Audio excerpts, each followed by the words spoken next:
Brought to us by Monte Cristo just last night, guys, on Essential Esports, and also by Hal. I don't want to mispronounce his last name, the current director when it comes time for the NA LCS Player Association. Very ironic timing because we just got done talking about TSM and that entire circumstance. You know, whether or not the Player Association is going to step in, make a rule, make a decision, or even make a statement around the Dardoch situation. If you guys don't know about that, we have videos on that as well. But a groundbreaking statement out there, because when it comes time for League of Legends players, yes, they are touted as playing the #1 esport in the entire world and certainly have the highest salaries in the entire world, which according to Hal himself, who would know the salaries, the average LCS salary is now breaking $410,000 per year. I imagine this means for the 50 starting players, not including academy players. Nonetheless, these are crazy numbers. A couple things, if I may. First, I'll share some information here that Bryce alluded to. Average salaries last year of over $300,000. I'll break it on your show that this year we eclipsed $400,000 as an average LCS salary. Damn. $410,000. Breaking news. Breaking news. Mimic Esports. Essential Esports. We changed the name of the show. My bad. Essential Esports. Thanks for the advertisement, Bryce. and we'll toot our own horn a little bit on this. This past year was the first year where we really had a complete salary, or relatively complete salary database that we shared with the players and the player agents, which allowed them to go into their negotiations with the teams on a much more equal footing. Leveling the playing field by giving them the information of their peers and their salaries. So I think that was helpful and for many players in their negotiations. And especially when you throw in the fact, shouts to Jacob Wolf, guys, we talk about just 4 years back, the reported average salary for back in the day when it was NA LCS, EU LCS, NA right around 100K, and EU right around 80K. 4 years later, those numbers have now 4x'd nearly. That's pretty remarkable to think about. We also talk about Monte Cristo last time we mentioned him, and Hal himself in that clip did state, back not too long ago, this past split, when a majority of the LCS players voted to not finish out the split, the numbers were still over $300,000 for the average salary. So in that span of time, now we've confirmed the jump to be again this big.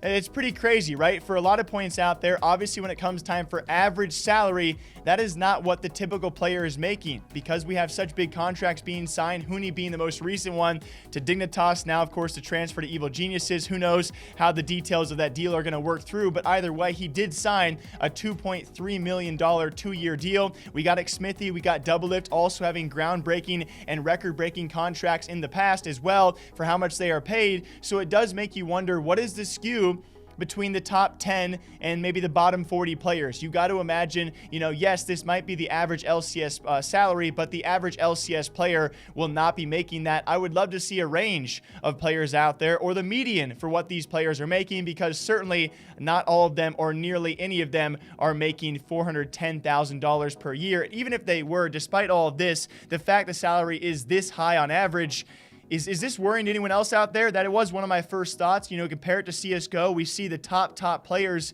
in CSGO make around this mark, if not, a bit more than this as well. But certainly these salaries seem to be very, very high. For a time during quarantine and pandemic, we've seen other esports organizations laying off players or going out of business entirely, and this growth rate is astounding. Back to 2016, Jacob Wolf's tweet, all of a sudden we go from 80 to 100K to a 400K average. What's it going to be in 2024? Can the scene actually keep up with this kind of growth? And can organizations keep on forking out this kind of cash?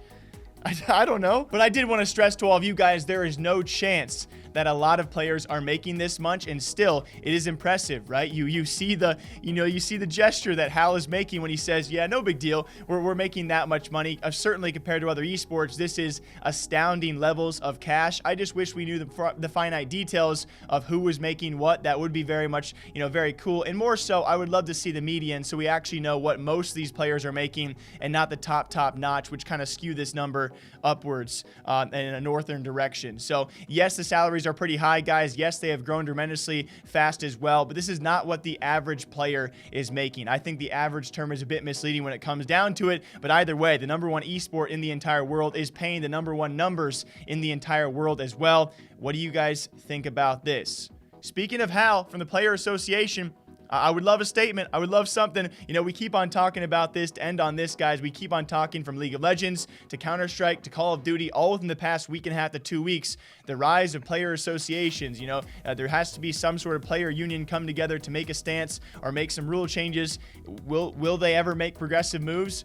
We have not seen that progressively take place on a consistent level in any esport yet. Will League of Legends be the one to step it up? We can only hope. Until next time, hope you guys all enjoy. Drink your water, drink your coffee, all right? And if you got a Red Bull in your hand, you don't have to drink it. Just saying, if you know, you know. Until next time, take care. Okay, bye.